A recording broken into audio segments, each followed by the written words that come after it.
Let's talk to Richard Tice, MP, Deputy Leader of Reform UK. Richard, very good morning to you. Very good morning and happy Easter to you and all your listeners and viewers, Mike. Indeed, and we're all working on Good Friday, unlike many people around the country, particularly the public sector, who are busy, doing it down. I've got a terrible video to show you, which I want to show you because I know that will make you as upset as I am. Rachel Reeves tweeted this from Scunthorpe Steelworks yesterday. Have a look. From all the people in Scunthorpe and the steelworks, they're so grateful. We really, really are. Thank you very much. Firstly, I'd like to thank every department of the government for having our back, because without that, we wouldn't be here.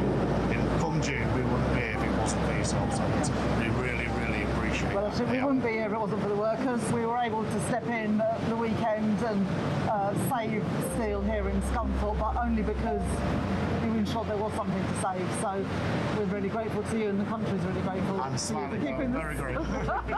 We're very grateful to each other. It is really, really important that we keep what you're doing going here, and especially preserve the unique things about what you do at Scunthorpe. When we're doing big projects like investment in rail, third runway at Heathrow, we just signed off this new theme park down in Bedfordshire last week. We want British steel to be used for British construction, and as a government, with the changes we're making, we're confident that will be able to happen. But sorry, I'm smiling. I'm so happy. Yeah, I am.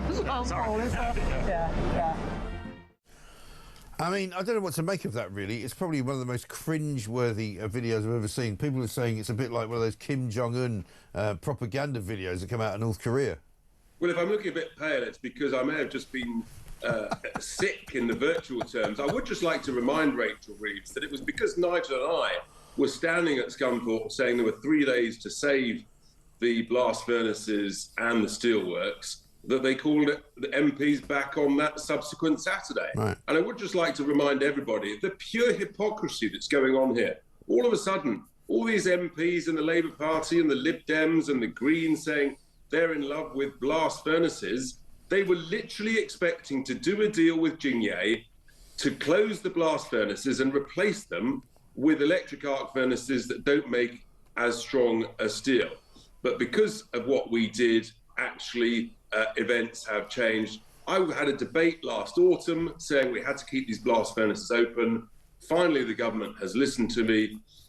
So they can claim all the credit they want, but I think the British people know the truth and the reality. I mean, it is mind-boggling. A month ago, they were expecting to do a deal with Jingye to shut those blast furnaces and to bung them hundreds and hundreds and hundreds of millions of pounds to build electric arc furnaces. Yeah. The whole thing's extraordinary. But what I will say, and there's an article in today's, I think, Telegraph, that there's some misinformation put out there by the Labour Party, who said that we couldn't use British coal from Cumbria in those blast furnaces. Well, once again, completely wrong. I've dug out, well, first of all, British Steel told me 10 days ago that they did want to use the Cumbrian coal. Secondly, I've dug out the planning reports from 2020, where one of the experts confirmed that he'd seen letters of support from British Steel and from Tata to use the Cumbrian coal in their blast furnaces.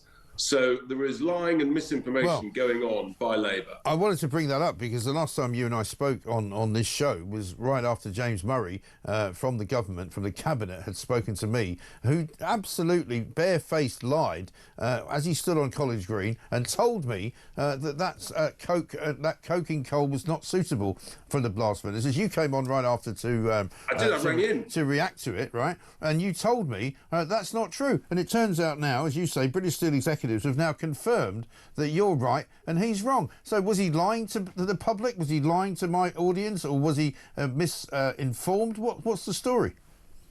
I think there is a deliberate misinformation which amounts to a lie from the Labour Party to try and cover up the fact that Red Ed, Jet Ed Miliband, the flying green hypocrite, last autumn prevented that Cumbrian coal mine from being developed. It would, and it still can be developed. And a reform government, we would allow that to be open because that would create many hundreds of jobs, huge wealth in Cumbria, and British coal for these blast furnaces that we've now saved. Yeah. And also, you mentioned the last time again that we spoke that there's a electric arc furnace not a million miles away from Scunthorpe, which is currently lying dormant, which they could use, thereby meaning that there's no need to honeycomb and put away the old blast furnace and turn it into an electric arc furnace, because there's already one they could use. And without a blast furnace in this country, we become a third world steel manufacturer, don't we?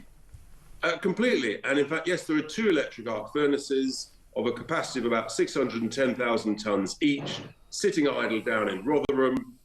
Those could be bought into an enlarged, newly nationalised British steel, so that you can get the best of both worlds. You can use some scrap to make the sort of slightly lower strength steel in electric arc furnaces, and then you can use British coal along with iron ore and other raw materials in order to create primary strong virgin steel using the blast furnaces, which need relining and refurbishing, and you need a proper 20 to 30 year business plan with top quality management to take this forward. And with that, and if you do long-term deals on the cost of the raw materials coming in and the outputs, the products, the long products produced by those blast furnaces into the public sector, where Rachel Reeves was correct. For example, British Steel provides about 95% of the rails for Network Rail, lots of other major beams and steel sections for big construction projects. These are the opportunities, and you can do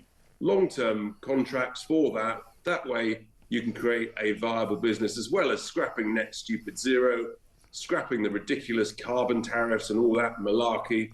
That's how you get the cost of energy down. Yeah, absolutely right. Let me ask you about Keir Starmer. He's on the missing list at the moment. He's gone on holiday. No problem with that. Perfectly entitled to go on holiday. However, while he's on holiday, Georgia Maloney's over in Washington, sitting in the Oval Office of Donald Trump, apparently creating a bridge between the United States of America and the European Union, which I thought was what he was doing. Secondly, there was then a meeting yesterday in Emmanuel Macron's office, I think, of European leaders to discuss Ukraine. Once again, Starmer on the missing list. He hasn't said anything about the new law which says that a woman is only a woman if she was born a woman, despite the fact that he is the king of all lawyers and likes to say that he loves the legal framework, loves the idea of, exacting the law and living life by the law and living by the rule of law. Where's he gone? He's disappeared.